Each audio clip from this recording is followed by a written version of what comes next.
Transmigrated as a disabled protagonist, how should I continue the script? Chapter 18, Dogra Magra. At a private hospital on the outskirts of Yokohama, Tezuka Osamu observed as several cars rushed toward the front of the hospital, his expression unreadable. He stood at the crosswalk with Yakimaru, who couldn't distinguish between the green and red lights, adhering strictly to the rules, unlike those cars that ran the red lights. Dazai had been sent by Mori Ogai as the ace, and the purpose was clear, to subdue the psychic ability user. The more people that died ahead, the greater the threat Yumino Kyusaku posed. Ahead. Everywhere, different factions lurked, and it seemed like corpses would soon be scattered all around. Yakimaru, can you hear it? Tezuka Osamu's usually bored expression turned void, his uncovered left eye, no longer bound by bandages, widened like a teddy bear's, sparkling brightly. The breath of death. Yakimaru quickly stepped back, pulling the suddenly unwell Tezuka Osamu with him. A fierce black car sped by, just skimming the edge of the road. Whoa, that was close. Tezuka Osamu exaggerated the danger, shouting at the driver in the black suit, "You ran a red light." The driver in the black suit paid no attention, sweat pouring down his face as he spoke into the car's communication device. "Yes, I'm heading there immediately. It's not just our people, other factions have also sent agents to capture this ability user. Should we proceed according to the original plan?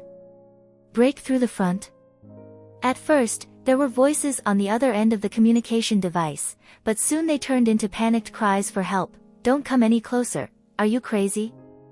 These are our allies." "Ah! It's no good, he's fallen into an illusion." Gunfire erupted continuously, followed by sudden, abrupt silence. The driver in charge trembled, his face pale, unable to maintain the usual imposing demeanor of a mafia member. In Yokohama, ability users were rare, each faction treating them like treasured assets. To capture this young psychic ability user, various organizations had thrown all their resources into the effort, yet none were able to break through the hospital's defenses. Upstairs in the hospital, a boy with half-black half-white hair hugged a Western-style doll, pressing his face against the window. He clapped his hands with innocent delight, smiling sweetly. "Hurry up and kill." "Oh dear, they didn't kill that sister. Come on, faster. Let's play properly. More uncles are coming. Do they all want to play hide-and-seek with Yumino? You have to hide well, you can't let Yumino find you. How can we play hide-and-seek if you get caught?" Everyone who harmed Yumino Kyusaku either died trapped in illusions or perished in their own hallucinations. From the moment they were ensnared, they couldn't tell where reality ended and the illusion began. They saw and heard only hellish scenes, betrayed by their closest companions, killed by their comrades, ultimately driven to despair and suicide. This ability was called Dogra Magra. The situation had escalated to the extreme. Members of the Special Division were also making efforts to suppress the incident, sealing off the streets around the hospital. At this moment, everyone heading toward the scene believed they would be the ones to succeed. Tezuka Osamu, still unhurried, made his way there. On foot, he naturally moved slower than those driving. After covering just a few hundred meters, he was stopped by a yellow caution line. A panicked police officer shouted, "Turn back quickly. There's been an incident here, you can't go any further." Tezuka Osamu stopped, while Yakimaru, acting as if he didn't notice, walked ahead, bypassing the police. He crouched down and slipped under the yellow caution tape with ease. It was clear that Yakimaru sensed the tragedy unfolding ahead. "Wait for me, will you?" Tezuka Osamu chuckled, dodging the police's outstretched hand, quickly leaping forward and heading straight toward the hospital. The puppet had entered semi-automatic mode. Yakimaru dashed forward at incredible speed, reaching the outside of the hospital in an instant. Tezuka Osamu followed closely behind, at a slightly slower pace, while taking a phone call. As he ran, he said, "Mori-san, I'm here." The black coat draped over his shoulders had not been discarded, serving as a symbol of his recognized affiliation with the Port Mafia. His spiritual eyes took in the vast scene with nothing escaping his gaze. In the darkness, clusters of life flames were extinguishing one by one, the red glow spreading like a plague, consuming other life flames. To exist was a crime. To exist was to be in hell. It was as if under the control of a demon god, no one could escape this earthly hell. For a moment, Yakimaru, intent on slaying both the evil entities and the demon god, was lost in confusion. He could not find a single being that could be called good. The life flames, tainted with red light, shared a common trait. Threads emerged from their flames, connecting them to the buildings behind them. That seemed to be the source of the evil.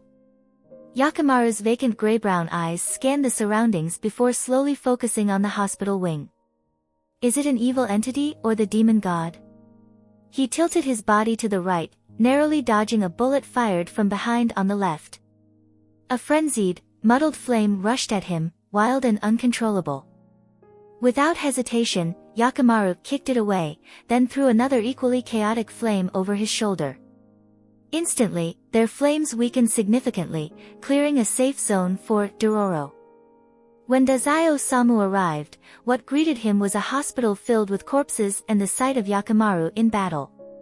His pupils reflected the scene of people slaughtering each other. A bloodbath indeed. This was a side of the world that the light could never see. The police and government worked together to cover up this incident, silently agreeing to let the underground forces risk their lives to uncover the weaknesses of the ability user. Tezuka Osamu's thoughts were interrupted when Yakimaru firmly grabbed his hand, stopping any further musings. In the palm of Tezuka's hand, Yakimaru wrote, "Let's go." The ticklish sensation made Tezuka smirk. He responded by writing a large X on Yakimaru's chest. Yakimaru. Taking advantage of the fact that Yakimaru couldn't see, Tezuka Osamu stuck out his tongue and teased him, denied. With no other option, Yakimaru crouched down, signaling for Tezuka Osamu to climb onto his back. Tezuka quickly complied, wrapping his arms around Yakimaru's neck. His own weak combat abilities often prevented him from participating in such dangerous and thrilling situations, but thankfully, Yakimaru's superior close combat skills made up for his shortcomings. Onward, Yakimaru. Tezuka Osamu, feeling exhilarated, had a flush of excitement on his face as Yakimaru carried him, charging toward the hospital wing. Yakimaru's movements were extraordinary, leaping from the outer walls and up onto balconies. Finally, they reached their destination. A blinding flash of light appeared, and Yakimaru's arm sword shattered the glass window with a swift slash. His detached prosthetic arm was caught by Tezuka Osamu, and the two worked in perfect sync, leaping into the hospital room as Yumino Kyusaku screamed in fear. Yumino Kyusaku, terrified, fell to the floor, shards of broken glass scattered on his face, causing small cuts that oozed faint blood. A child of 6 or 7, what could he understand? He was utterly confused. How did you jump up here? In the hospital room, several corpses lay scattered, and the walls were smeared with diluted blood from suicides. Yumino Kyusaku's face was full of fear, indistinguishable from any ordinary child. There was no trace of the little demon who had been clapping and laughing just moments before.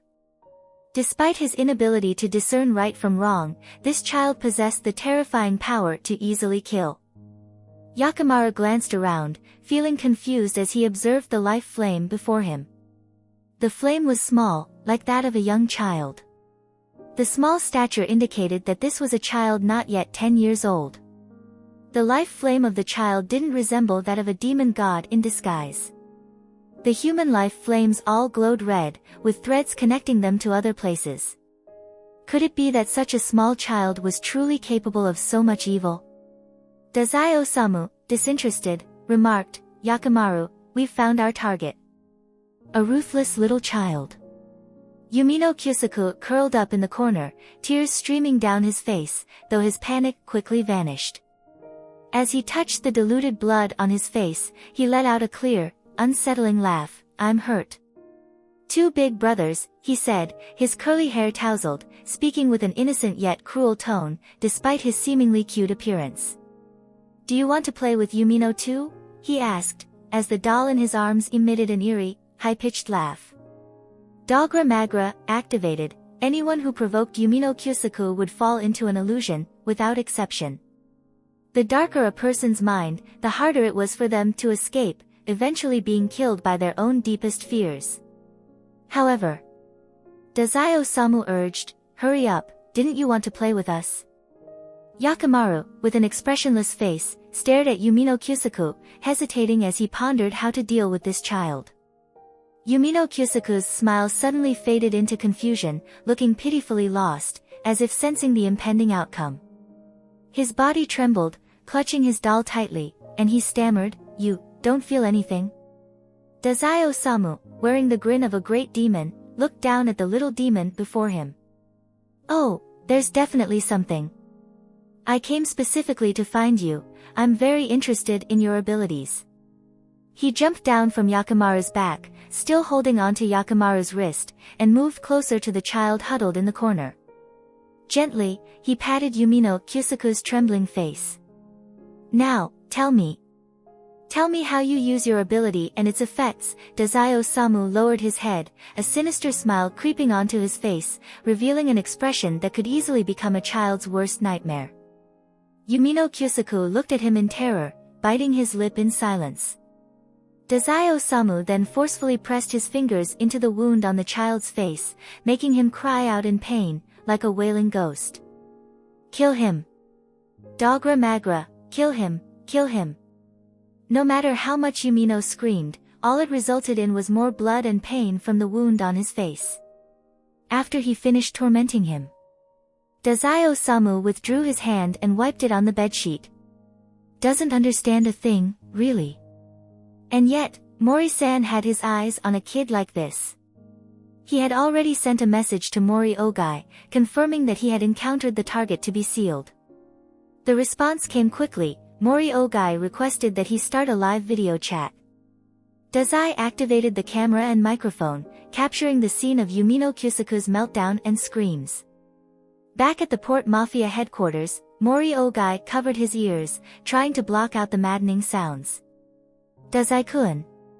Tezuka Osamu muted the microphone, lowering the volume of the sobbing, and pretended to speak politely, "Moshi Moshi, can you hear me?" Mori Ogai, sounding drained, replied, "I've resolved the issue with his parents. Ask him if he's willing to join the Port Mafia." Tezuka nodded and relayed Mori's exact words to Yumino Kyusaku. In response, Yumino Kyusaku glared at him with hatred, crying out, "I won't go." Mori Ogai simply replied, "Bring him back. His existence is all that matters." Yumino Kyusaku's cries grew even louder. "Owa! I don't want to go. Let me go. I want to see my papa and mama." Yumino Kyusaku flailed, trying to escape, but was quickly caught by the back of his neck as Yakimaru extended his hand. Yakimaru couldn't make sense of this small life flame, so he deliberately brought himself closer, his cold, expressionless face directly confronting Yumino Kyusaku. This reminded Yumino of the emotionless doll that had always been by his side at home. The panic eased slightly, and the doll-loving Yumino Kyusaku reached out to touch Yakimaru's face. "Big brother, are you a doll? Such a beautiful doll." Yumino Kyusaku, with teary eyes, had a left pupil shaped like a golden circle and a right one like a golden star. He awkwardly tried to please, and his actions didn't provoke any resistance from Yakimaru. Yakimaru pushed his awareness to the limit, attempting to see the life flame surrounded by the red glow. "Is it white?" It seems similar, but something was blocking his vision, making it unclear. Tezuka Osamu, displeased, remarked, "Tich, do kids get special treatment now?" He then snatched Yumino Kyusaku from Yakimaru's grasp, much like an older sibling competing for attention. "Don't touch him, little brat." Tezuka Osamu, unfazed by the dangerous tone in the air, casually replied, "This one happens to be mine." Yumino Kyusaku fell silent, tears streaming down uncontrollably. He looked in despair at the puppet-like older brother, while Yakimaru, still unable to clearly discern Yumino Kyusaku's life flame, gave up on his observation. With cold indifference, he grabbed the doll tightly hugged by Yumino Kyusaku, threw it to the ground, and with a swift stroke of his sword, dismembered the once laughing doll. The thread still hasn't been severed. Yakimaru aimed to break the thread connecting Yumino Kyusaku's life flame to the remaining ones outside. Tezuka Osamu, having already gathered enough intel, said, "Yakimaru, doing that is pointless." Even if Yakimaru had identified the root of the problem, the ability itself could only be resolved through another ability. Without bothering to touch the doll on the ground, Dazai casually tossed Yumino Kyusaku to the side. Straightening himself, he watched Yakimaru, who continued to slash at the doll, with an odd expression. Based on his own assessment, Yumino Kyusaku's ability, called Dogra Magra, induced a kind of mental illusion, exploiting psychological weaknesses and driving people to madness. The benefit was, illusions could evoke deep memories within a person, achieving a blending of reality and delusion. Yakimaru. Tezuka Osamu's fingers loosened slightly. Once he let go completely, the effect of, no longer human, would vanish from Yakimaru. Yakimaru suddenly grabbed him, a sense of impending loss causing his heart to race. "Dororo, what are you trying to do?" Tezuka Osamu, amused by Yakimaru's animal instincts, chuckled softly and said, "Don't act like you can't live without me. Relax, I haven't decided to leave you behind just yet." Yumino Kyusaku, in pain, raised his head and recalled Tezuka Osamu's faint smile at that moment. It was rational and gently affectionate. Tezuka Osamu chose to push Yakimaru into Dogra Magra, just so he could hear the cries of the living in this hell, to witness the original shades of this world. Before Yakimaru, everything became chaotic, darkness mixed with white and red light, swirling together. The threads surged toward him. He stiffened and bowed his head to see the dismembered remnants. For the first time, his awareness lost its power. He couldn't see the figure of Dororo, or the impending danger of the red glow. He felt a bit disoriented, as if he had returned to his time in the Transmigration department, standing among a crowd of fellow trainees, all looking glumly at the screen displaying the list of candidates. Are there really only this many choices? This time the difficulty has increased a bit, eliminating the champion-level characters. I thought we could turn the tables on the enemy from start to finish. Never mind, as long as we don't have to play the main role in the mission, it should be easy to pass the assessment safely. Ugh! That character takes a beating. The loud sounds reverberated in his head, like a noise he hadn't heard in a long time. Suddenly, he was overwhelmed by a cacophony of terrified voices. Yakimaru couldn't help but crouch down, trembling as he held his ears. So painful. So painful. Is this sounds? Where am I? Is this the Transmigration department? Have I been brought back to the Transmigration department? An intense discomfort and feeling of disorientation swept over Yakimaru. Just as he was about to pass out from the pain, a familiar yet elusive voice echoed in his memory. The main character of Dororo has a special role. Since birth, he has been entwined with the storyline. The female lead is younger than the male lead several years, and while he isn't exceptionally beautiful, are you sure you want to choose him? Yakimaru had countless things to say in his heart, but when he opened his mouth, nothing came out, his throat felt choked. The fellow trainee, seemingly unconcerned about his reaction, said enviously, "You can be so confident, I can't do that. I can only choose from some supporting roles. You know that all the young main characters have to be refined first. The Transmigration department won't provide us with characters like Saitama." Yakimaru struggled to process the overwhelming information, suddenly looking up from his hands. The entire world pressed in through his eyelids. This was the testing ground of the Transmigration department. The friends around him appeared utterly ordinary, yet extremely unfamiliar. Their words, opening and closing as they spoke, were clearer than anything he had dreamt of before. Suddenly, as Yakimaru tried to distinguish them, his mind experienced a dizzying flash, and the scene vanished. A series of cold, printed characters appeared like they were stamped into existence. According to the regulations for trainees, it is forbidden to engage in detailed thoughts about the Transmigration Department in alternate worlds. You have triggered the Transmigration Department's secrecy protocol, forcibly turning related thoughts into... What is this? Before he could finish reading, Yakimaru's thoughts were filled with countless black mosaics. Moments later, the effects of the ability shifted. The scene changed, transporting Yakimaru back to the delivery room of his birth. Outside, heavy rain poured down, and with thunder rumbling, the wailing cries of a newborn pierced through the hearts of all who heard. Yakimaru's birth was beyond description. This was his own voice. His own helplessness and despair. I can actually see the moment of my birth. So it turns out. As the demon god's thunder struck ahead, Yakimaru desperately opened his eyes to the world. Returning to his childhood, tears blurred his vision, his eyes ached painfully as he caught a glimpse of his beautiful, gentle mother lying on the bed, suffering yet joyous in the moment of his birth. My child. Madame Nui didn't have time to embrace Yakimaru properly, she tenderly held him close. Tears streamed down her face. This embrace came far too late, wanting to drown Yakimaru in the depths of this familial bond.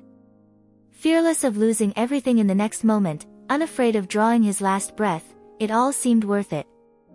As the thunder struck, Yakimaru lost his vision once more, feeling his mother's hands tighten around his neck, wanting to kill him. She was so weak and pitiable, unable to protect her own child, clearly witnessing the tragic transformation of her son into a wretched being, yet lacking the strength to end his suffering. A surge of sorrow and resentment suddenly welled up within him. He couldn't control his emotions. Even though he knew he should hate Daigo Kagemitsu, the father who sacrificed himself, how could anyone bear to feel no pain while being choked by their own mother? Mother, I want to live. And I have a foster parent who is better than my father. He took care of me as I grew up, like another mother. Everything you didn't do, he did for me. Yakimaru lay in his infantile state, struggling against death, awaiting the outcome of being picked up by Jukai. In the illusion of Dogra Magra, he didn't wait for Jukai to appear. Madame Nui was slowly suffocating him in his swaddling cloth, and he was about to lose his breath. I don't want to die. I still want to see Jukai, to see Dororo. Death felt like an abyss.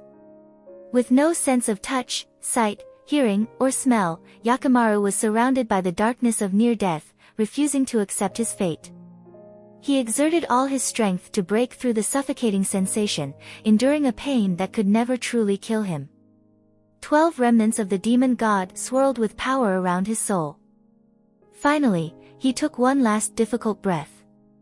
Yakimaru felt something lifted from his face, the suffocating pressure vanished, and he could breathe freely again. The weight of his mother's hands was no longer on his neck, and a sense of rebirth surged within him. He had been saved once more. After removing his mask, Tezuka Osamu pressed on his chest, helping him breathe. Unlike the others caught in the illusion, who were killing each other, Yakimaru, after being affected by Dogra Magra, crouched on the ground, holding his head and trembling pitifully, like a wild beast shivering in a den. Yet Tezuka Osamu firmly suppressed any sympathetic feelings, waiting until Yakimaru fell into a state of suffocation before intervening to break the effect of the ability. Yakimaru, are you back? Tezuka Osamu felt a bit frustrated that his plan hadn't gone smoothly. He continued to reassure the other, unconsciously cradling the doll in his arms, and gradually Yakimaru's trembling began to subside. What just happened? Was that an illusion? My mother didn't seem to hold me after I was born. In his consciousness, as he realized it was an illusion, Yakimaru felt a deep sense of sadness and loss. He hurriedly reached for Dororo. I want to see it again. That beautiful, bright world. Death was so painful. Living felt worse than dying, prolonging a life filled with suffering. Wasn't it even more torturous than death? Were you able to see it? Tezuka Osamu understood his meaning. His gaze suddenly fixed on the escaping Yumino Kyusaku, and he softly said, You should rest for now, there will be plenty of opportunities for you to see later. Just wait patiently. We all long to experience the feeling of existence. Tezuka Osamu's expression softened as he wrote on Yakimaru's chest, "Wait." The anxious, restless black-haired youth calmed down, covering his chest and nodding slowly. The dark, empty face of that 3 holes seemed to reveal a kind of obedient satisfaction. Titch. Tezuka Osamu couldn't help but find it somewhat endearing, but then a wave of horror washed over him, causing his scalp to tingle. He felt that something was wrong with him. Was it aesthetic? Yumino Kyusaku, wiping away the tears from being bullied and blowing his nose, suddenly froze and mumbled, "It's like the doll I grew up with, so cute." He looked down at the bandages tied on the ground, his dark eyes and the mouth of the doll, feeling good, only to be inadvertently torn apart by the other. What the hell? Tezuka Osamu shifted his gaze to glance at the similarly high-quality doll, then decisively closed the mask on Yakimaru's face. Once again, he looked at the mask with an appreciative eye, deeply admiring the masterful craftsmanship of the sculptor. The artistry was so skilled that it could forcibly reshape his own aesthetic sensibilities. It was frustrating, his taste in aesthetics certainly hadn't sunk to the level of Yumino Kyusaku. Dororo seems to dislike my face. Without needing evidence, Yakimaru suddenly realized the truth. Ah, this world that judges people by their appearance. Chapter 18 End.